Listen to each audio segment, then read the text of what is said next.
Om Purnamadaha Purnamidam Purnat Purnamudachyate Purnasya Purnamadaya Purnamevavashishyate. Om Shanti Shanti Shanti. Om Brahmanandam Param Sukhadam Kevalam Jnana Murtim Dvandvatītam Gagana Sadrisham Tattvamasyaadi Lakshyam Ekam Nityam Vimalamachalam Sarvadhi Sakshi Bhutam Bhavatītam Trigunarahitam Sadgurum Tam Namami. Om. Adoration to Sadguru, who is Brahman, the giver of supreme bliss, embodiment of pure consciousness, one without a second, vast as the ether, infinite, eternal, beyond the three gunas and their modifications, the supreme preceptor. Yoga Vasistha, Upashama Prakarana, section 87. And the episode of Sage Vitahavyā continues. He has attained enlightenment and he is expressing his deeper experience. The purpose is to give insight into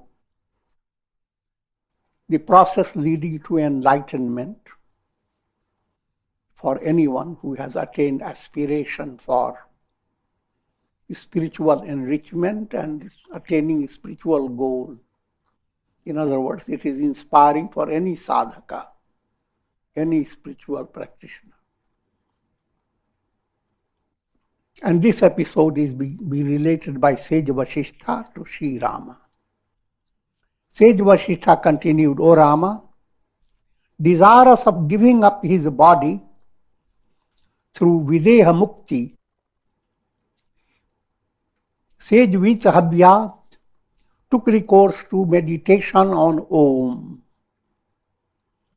He chanted a prolonged Om several times. Om.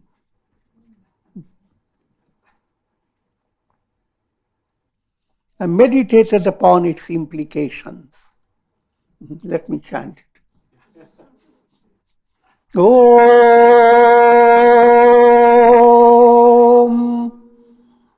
Om.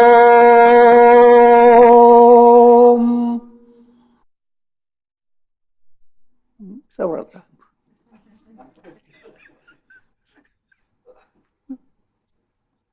And meditated upon its implications. Now, this is a profound topic. For success in Upasana and Vichar, both are blended in Om in this practice. Upasana means mentally you are creating an affirmation in an artistic way. Allow your mind to imagine, I am the body. Then imagine further. Since you are body, and we really believe it,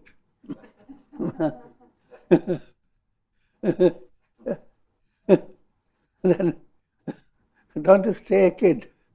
What is the body made up of? Where is it coming from? Your body is not static. It is coming from the world of matter, and it's dissolving into the world of matter. It's a constant movement. It's not a static some entity. So, if your body has come on the basis of various foods you have eaten, I'm joking, but your body is made up of this matter. And since you want to recognize first your identity, I am body, why can't you have open-minded understanding that your body is inseparably related to the entire world of matter? Even the nourishment that the earth brings out, the earth itself is receiving from different planets. You see the falling stars, what do? They bring a special type of dust. And all that becomes nutrients. So even the stars and planets and all the physical matter is one universal ocean of matter. And in that matter, your body is a wave. So say wave goodbye to that wave and understand you are the whole world of matter. First step of Om Upasana. Meditating upon the A sound of Om, he identified himself with Virat, and that's called Virat, universal matter. Cosmic being who has the entire physical universe as his body, that's called Virat. Identified with physical body only, then this is called Vishwa. Soul identified with physical body is Vishwa. But soul that is moving towards enlightenment. Now you bring out in your mind that understanding that if I am body, then the body is inseparably related to universal matter. So I am Virat. And that's, Om has 3 letters, A-U-M. That's English way of putting it. Sanskrit way, A-U-Ma. Then merging A, after you have completed this Upasana, Vishwa is Virat. Stay with it. You can stay for 3-4 days only at this stage, depending upon your Upasana level is to see how much you are touched by it. And automatically it opens the door for your inquiry. I'm not the body, I'm not the mind, etc. That I will explain further later. Then you come to, just like a kid growing, you see. First stage, I'm body. Now, a growing mind. How do you say I am body? Through your brain. If your brain is paralyzed, you will not have any idea. You will have the whole body there. Others always see you are there. But you have no idea at all who is where. So as long as you are holding the idea I am body, that idea is not in the body. It is only in your mind. Now then, become spiritually mature. All experiences of yours, they are nothing but mind. You can hold on to an object like this. Oh, but mind is there, but I am also there. This holder in my hand.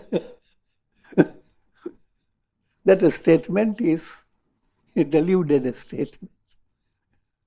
No matter how many things you are experiencing by your senses, all your experiences are possible only in and through your mind. In dream, you experience so many things. But all your experiences are projections emanating from your mind. The entire dream comes from your subconscious process. Similarly, all your experience in the world, all the stories from the childhood till now, even the idea how you have grown from childhood to now, the stretch of time, imagination for the future, just like your computer creates a vast extension of informations and end up looking at a little iPad.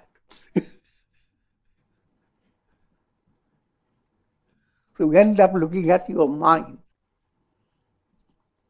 But then now comes another stage.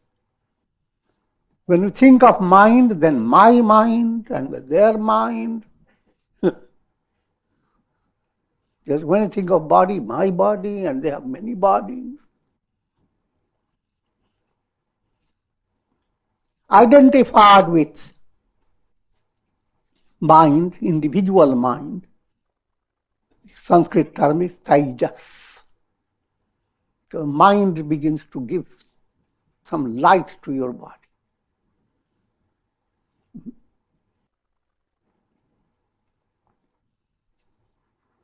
But when you start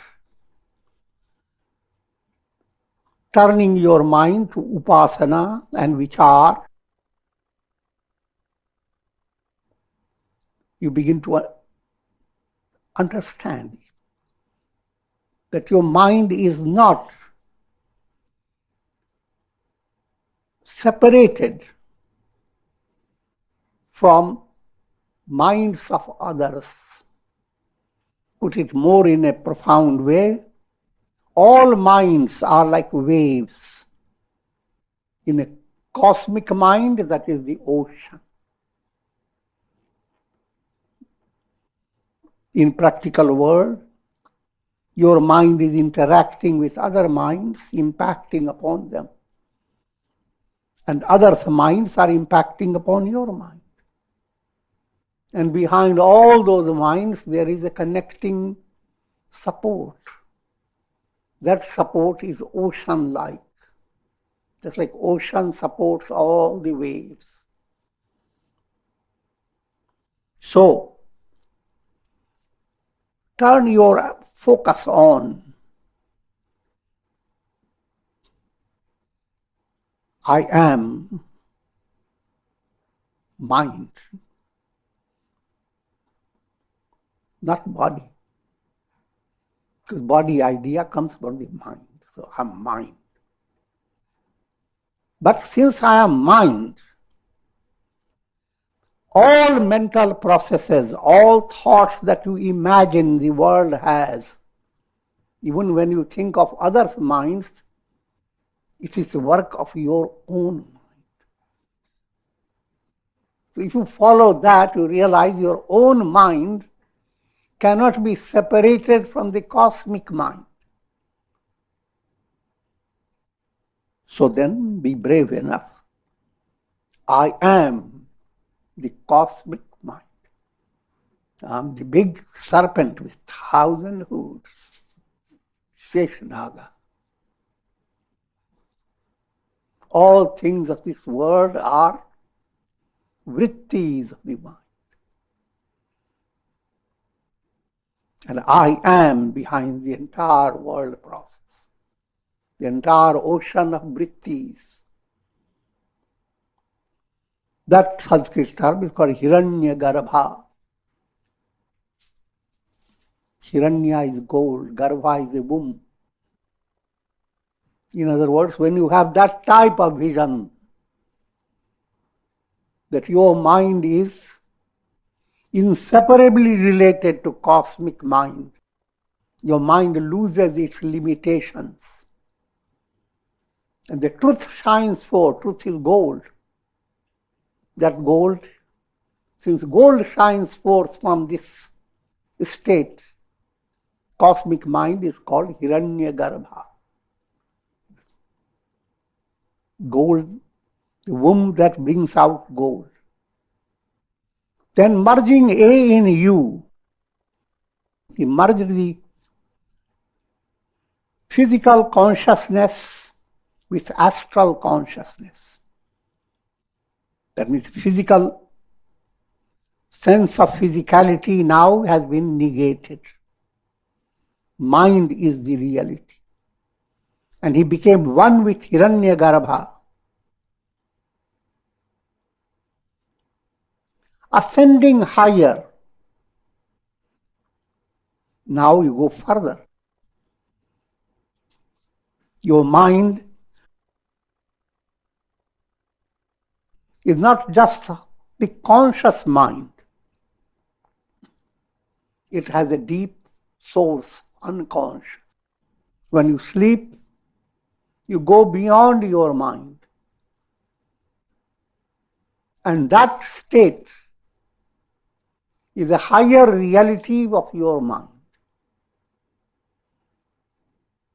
So then, firstly, I am the causal state. And that's known as prajna.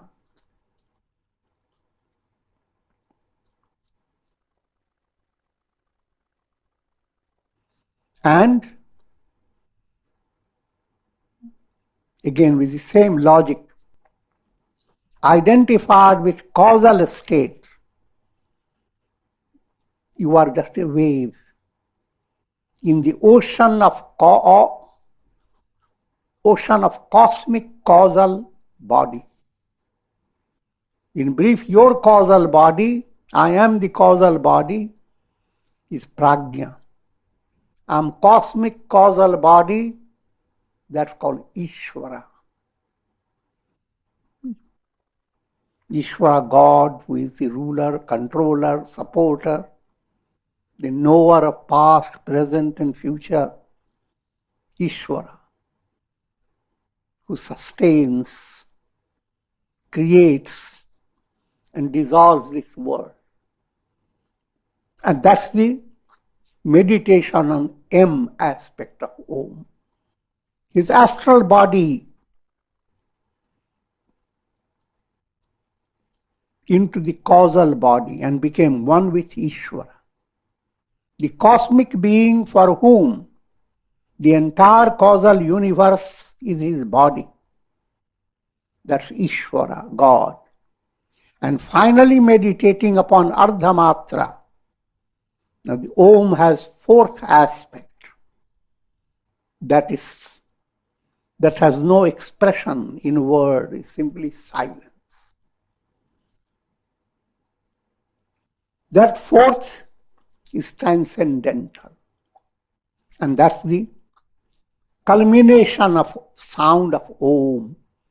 A-U-M and the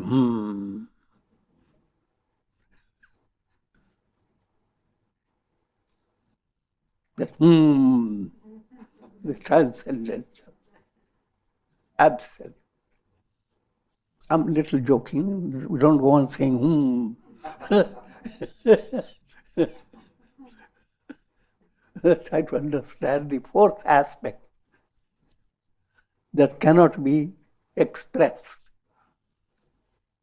This Ardhamatra is expressed in silence. He transcended the three planes of consciousness, physical, astral, causal, and became one with Brahman. You must realize this. This is the profound reality at every moment in your life.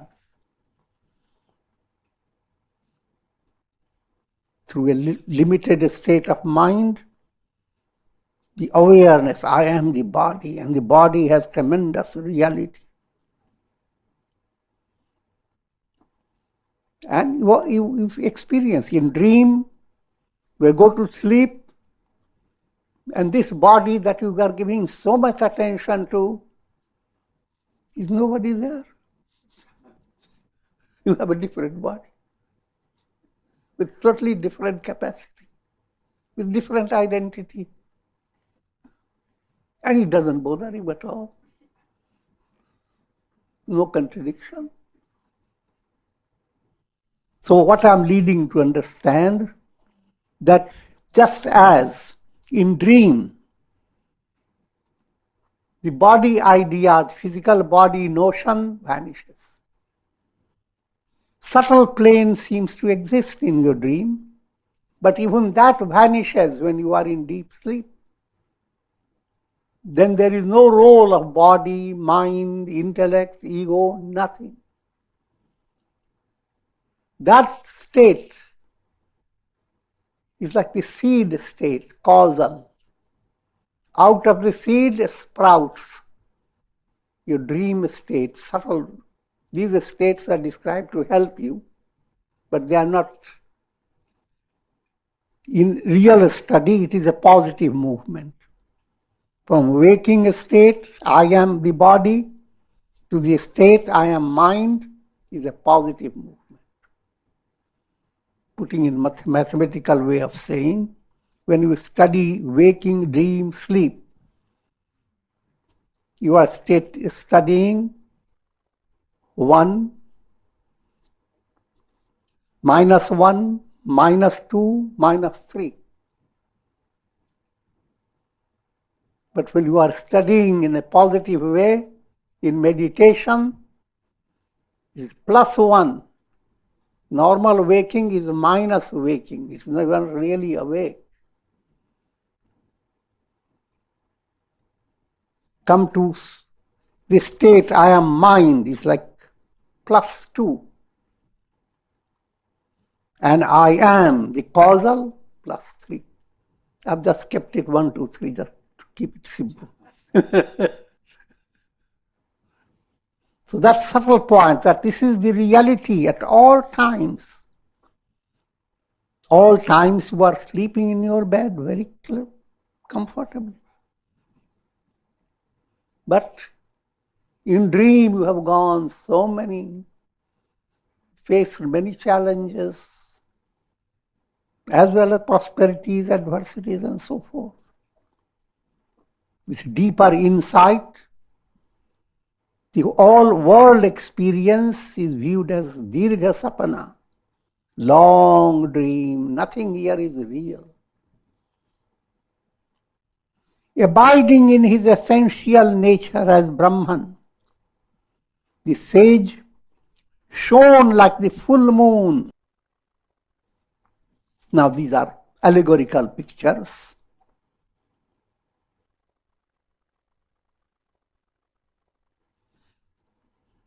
In the starry night, what excels everything? Full moon. So in this world of transience and mortality, that state of immortality, the state of revelation, I am Brahman,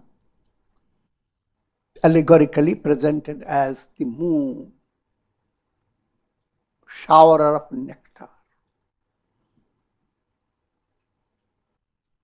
Another allegorical, like an ocean of peace.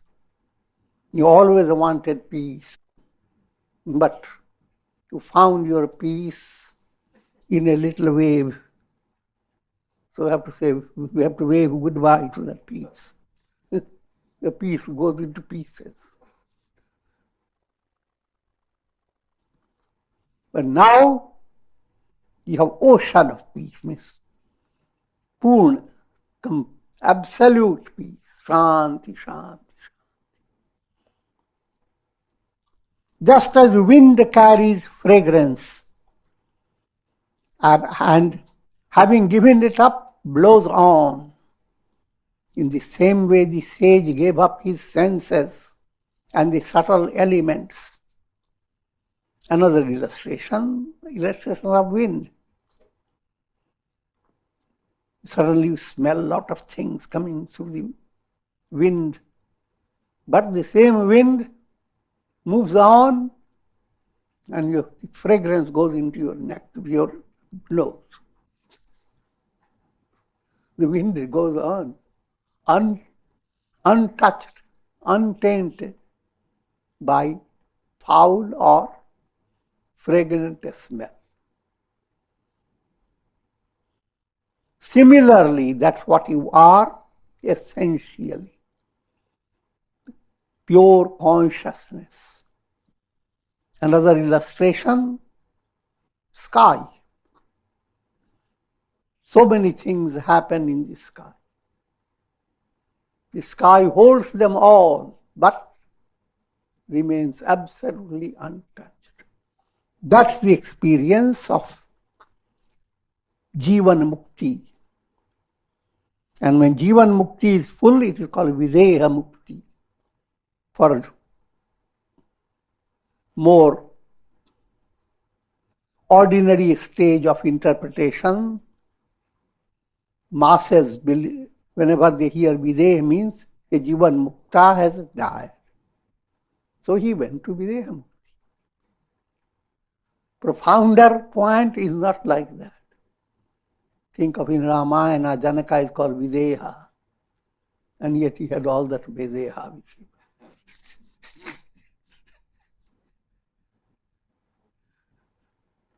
Implying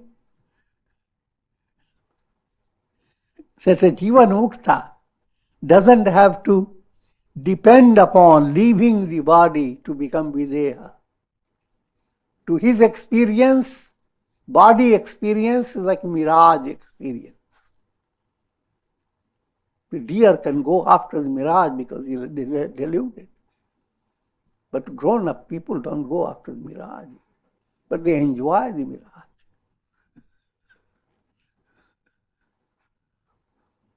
So when that state has come, that the world, practical world and all its experiences, including your body, is like mirage. Now, a shocking description. He encountered an ocean of darkness,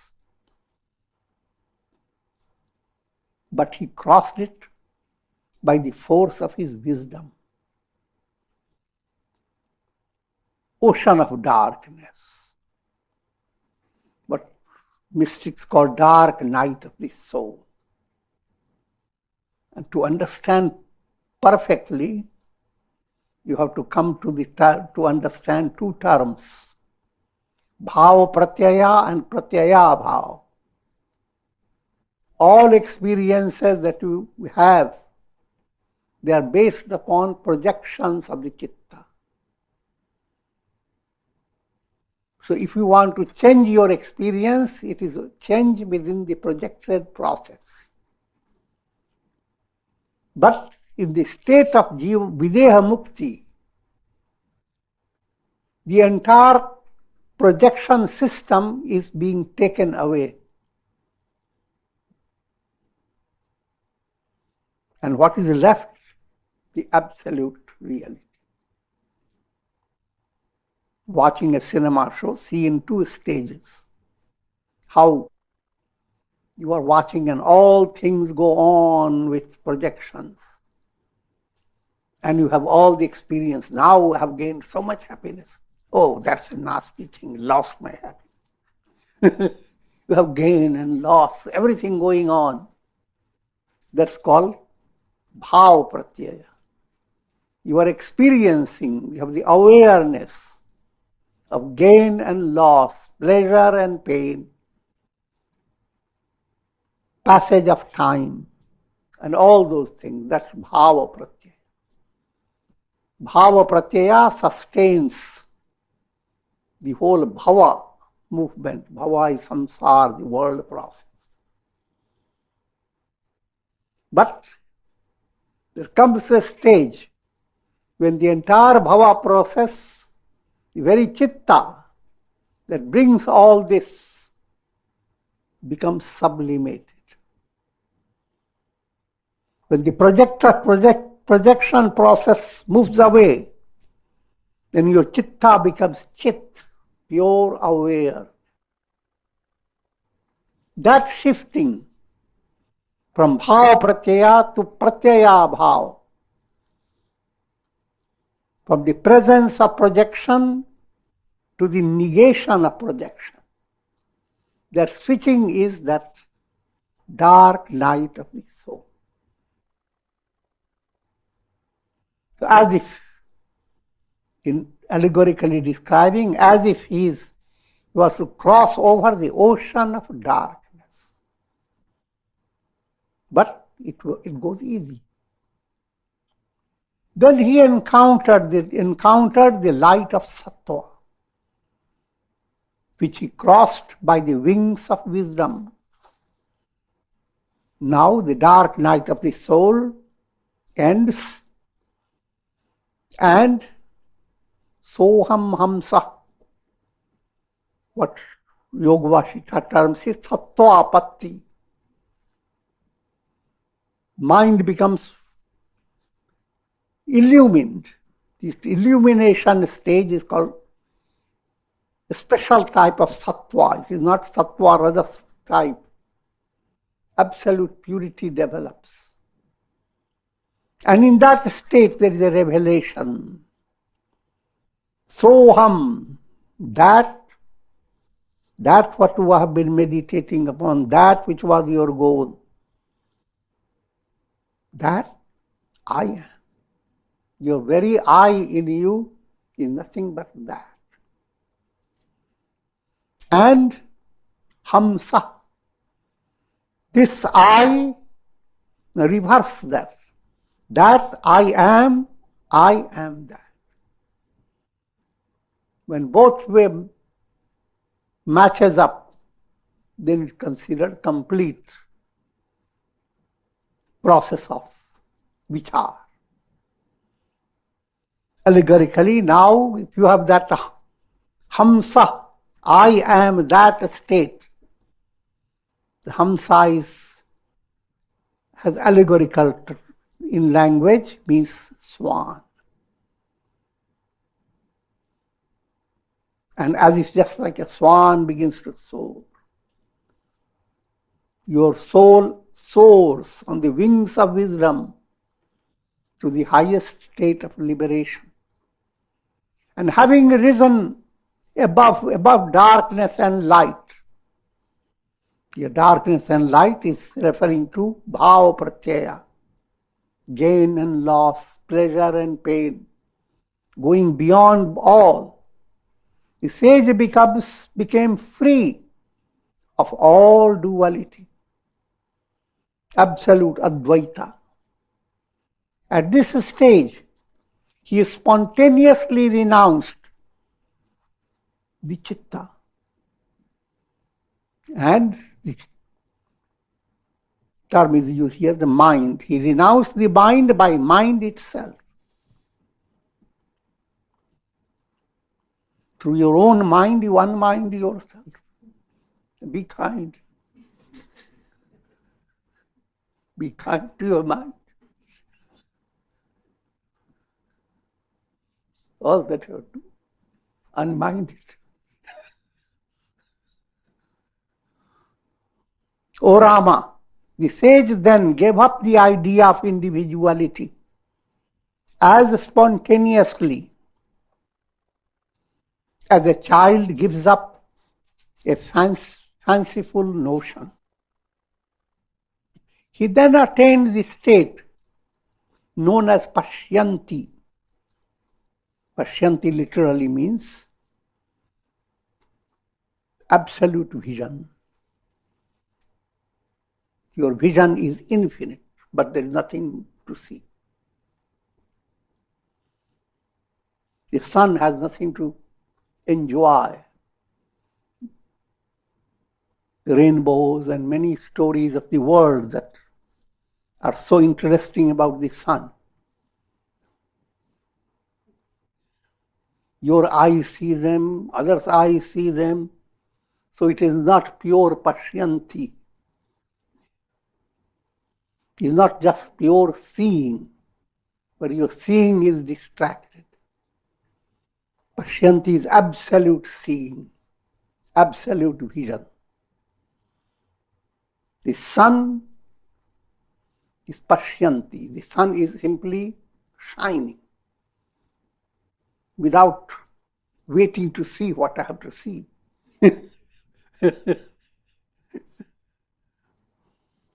All eyes, but nothing lies before the eyes. But here you have eyes, but all things that lie before your eyes are lies.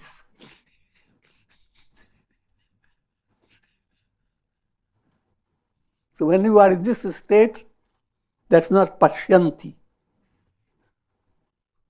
Now, the term Pashyanti, let me give you further understanding, is same as Padartha Bhavana when we describe 7 steps. First step, Shubhecha, aspiration. Second state, Vicharana, practice of reflection. Third state, Tanumanasi, attenuation of mind. Mind is no longer pressured by raga, dvesha, attachment, hatred, etc. Fourth state, Sattvapatti, which I have just described. Mind has now become enlightened. Now, Asam Sakti, state of experiencing being like breeze, untouched by foul and fragrant smell. Carrying them but untouched. Asam Sakti, you are handling all the duties, facing all challenges, but your hand remains sanitized.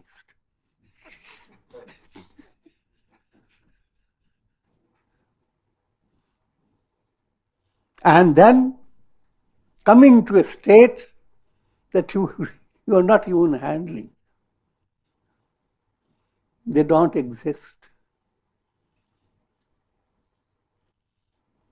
That's called Padartha Bhavana. And that's called here Pashyanti, another synonym for Padartha. And having crossed over this state, he attained the state of Turiya. That's absolute climax. Aham Brahma. Brahman alone exists. In the state of Turiya, though devoid of all worldly joys, the sage became immersed in the boundless bliss of the Absolute. You are being described Alpam versus Bhuma. All the joy you experience through your body is the magic of your brain and nervous system. So how long can you hold on to those pleasures? How long can you hold on to your brain and nervous system? To that only to that level, to that period, you can have the thrill of worldly enjoyment.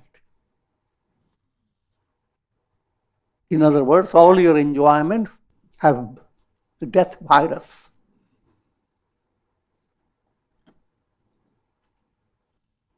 But Turiya, that virus has been completely eliminated. No mortality. Therefore, now the joy you have is absolute joy. Ananda, known as Bhuma, unconditioned bliss. Worldly joy, alpam, little. But even that, questionable.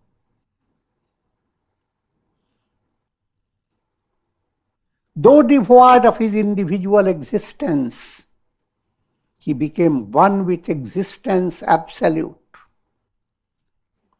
The revelation, I am Satchidananda. Sat, existence absolute. Chit, absolute consciousness. Ananda, absolute bliss. What is Sat is Chit, what is Chit is Ananda. He became the reality behind all names and forms. He attained that state of Brahman, which is indicated in the scriptures by the terms neti, neti. This the vichar movement comes, showing that nothing, you're not the body, not the mind, not the intellect, not the ego. The world itself, not the names, not the forms, all not. Stay with not, you are naughty. Double way. Your heart is knotted. Karma, kama, avidya. So that's what I was explaining to you. It's upasana and vichar. Both come to culmination when you are adopting this Om practice. He attained that supreme state, which is known differently by different philosophical systems.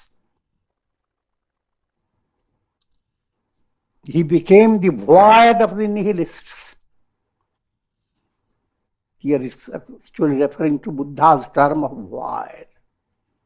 When Buddha describes the ultimate is absolute void. Void, by that he meant all the mind that considers anything real, called thingness. The term thing. In the state of ignorance, reality is a thing defined by your mind, intellect, and senses. But the absolute reality is not defined as a thing. So where all things are negated, to the masses it means void, shunya. But it is not to be taken literally.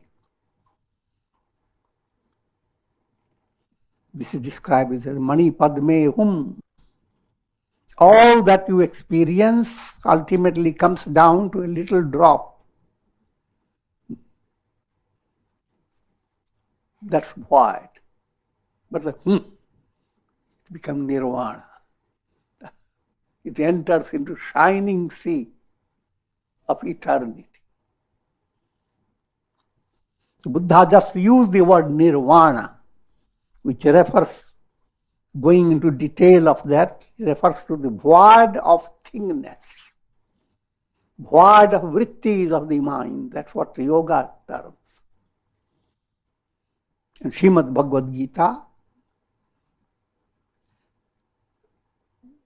embellishes the term Nirvana. It's a Brahma Nirvana. So Nirvana should not just give your mind the idea of absolute negation and nothing else. But not so. The negation of the word and revelation of Brahman, the absolute. Different views presented by different systems of philosophy and religion. Yoga Vasistha, I can show, written so many 100 years ago. It shows such broad understanding of spirituality. That type of understanding that doesn't oppose any religion. It doesn't say, oh, this is the only religion. All religions are useless. No. All that they are saying all over the world, all philosophical systems, the ultimate goal is this state of what Vitahavyā attain. He became the void of the nihilists, Ishvara of the yoga system, the Purusha of the Sankhya system.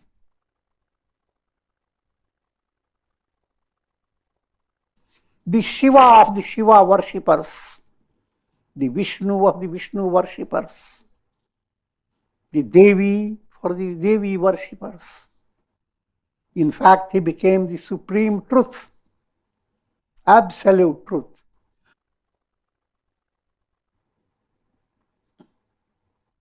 Which is pure, birthless, non-dual, and devoid of the world process. And with this I will conclude.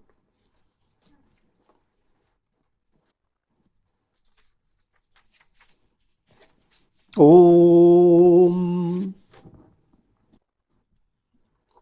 Prayer for the shower of Karunamaya Ras on all of you and all over the world. Om Trayambakam Yajamahe Sugandhim Pushti Vardhanam Urvarukma Bandhana Mrityor Mukshiyama Mritat.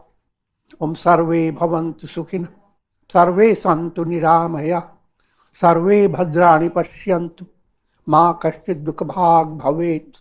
Om Shanti Shanti. Hari Om.